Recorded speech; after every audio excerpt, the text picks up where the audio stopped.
Well, hello and a warm welcome to everyone. We are up against someone from Spain here today, and gonna play a kind of English Caracal. So I believe, based on the statistics that I've been looking at, this is the kind of game pattern that apparently I am least comfortable with, according to the data. Data suggests that this is my weak spot. So let's prove let's prove science wrong today. Okay, so what do we have? We have these doubled P pawns. Yeah, it looks a little bit ugly, and it maybe is, but it's not such a big deal. Many many things worse than that in chess.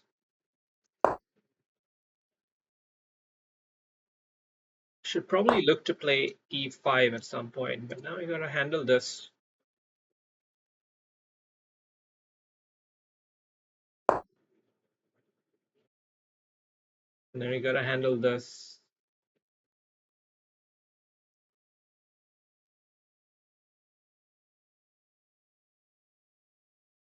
I should probably create these kind of threats myself, but it's a little bit of a superficial threat. Very short term. Superficial threats can often backfire quickly, so you gotta watch out for that. I think we're gonna kick that bishop. We don't want him to hang around there forever. And we want him to decide what he's gonna do.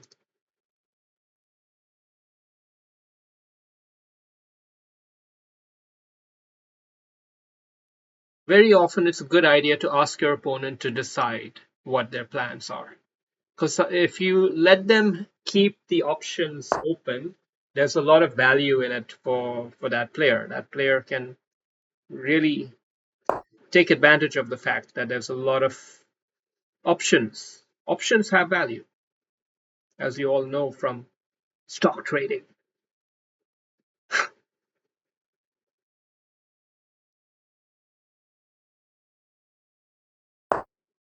Okay, so we're getting here, and we would love this to happen, fix up our pawn structure, but we can't, we don't have that luxury because this pawn is a bit frail. So we might actually have to end up in a double buckle pawn scenario. Very interesting pattern. One can analyze this for years. This is a slightly soft pawn. He'll probably try to target it. It's a very good pawn to target because it's got so much piece equity.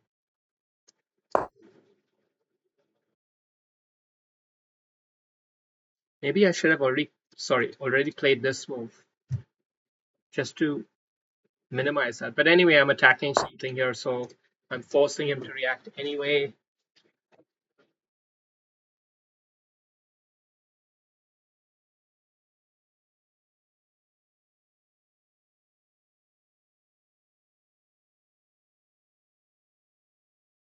Yeah, I'm just gonna come up instead.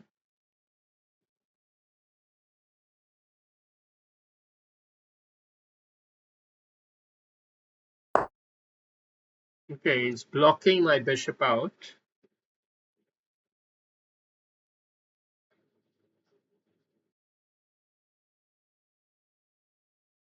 What do we do here?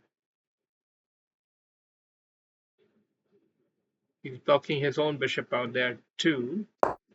So we don't have to have our knight here any longer.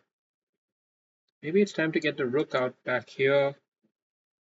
See about getting the knight in here.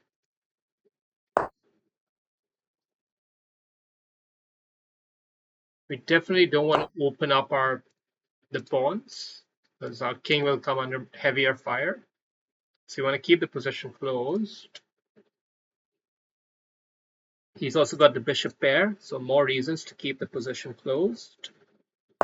But strategically, this is working out reasonably okay for us at the moment.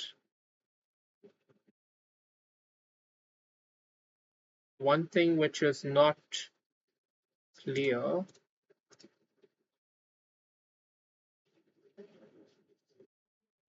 The next move is the one which is not clear. What are we doing?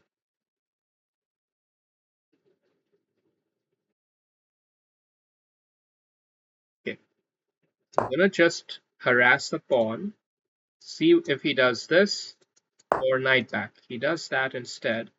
So now I'm gonna come in here. I think this has more power in this setup than in the previous one, because in the previous one, when his pawns are here, I think this move is easier to play. Slightly easier to play.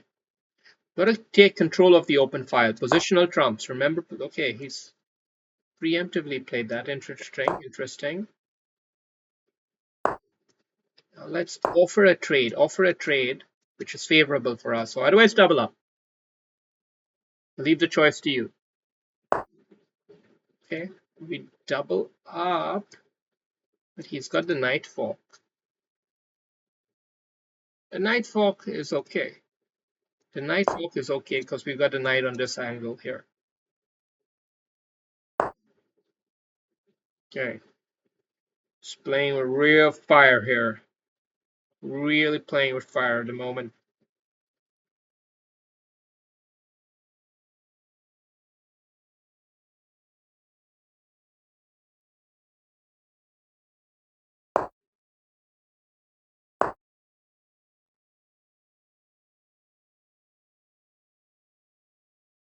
Wait a second.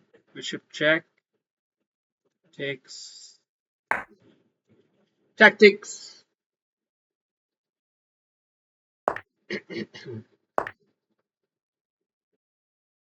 Now new tactic pattern here. Oh, rook's in trouble. Maybe.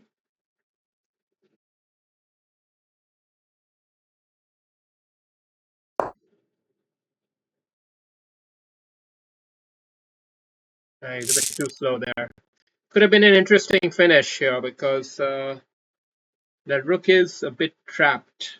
Not easy for me to use, but all in all, the positions seem fairly comfortable for black, especially after he allowed me to close up the position. I think he shouldn't have allowed the closing up of the position. That was a strategic error.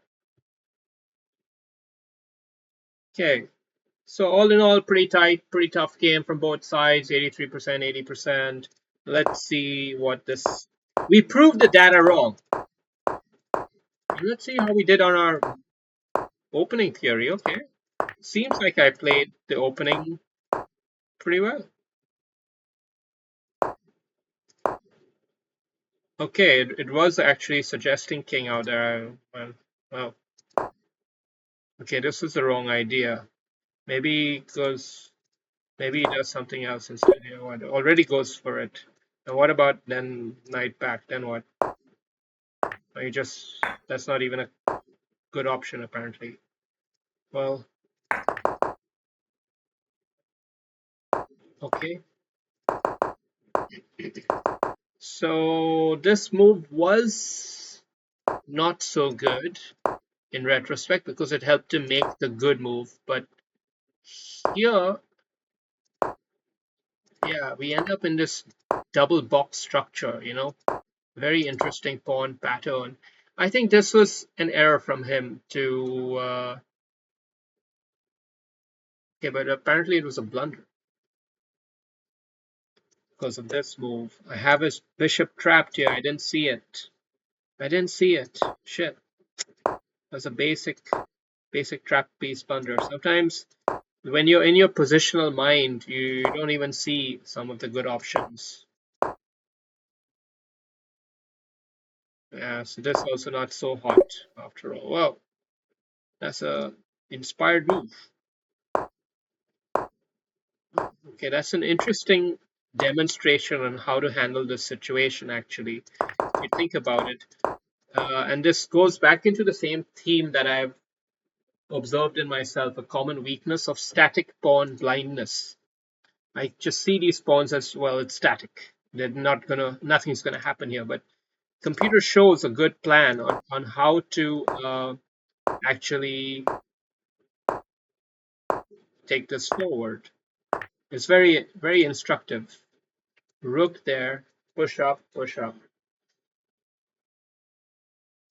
Okay. Okay, I gotta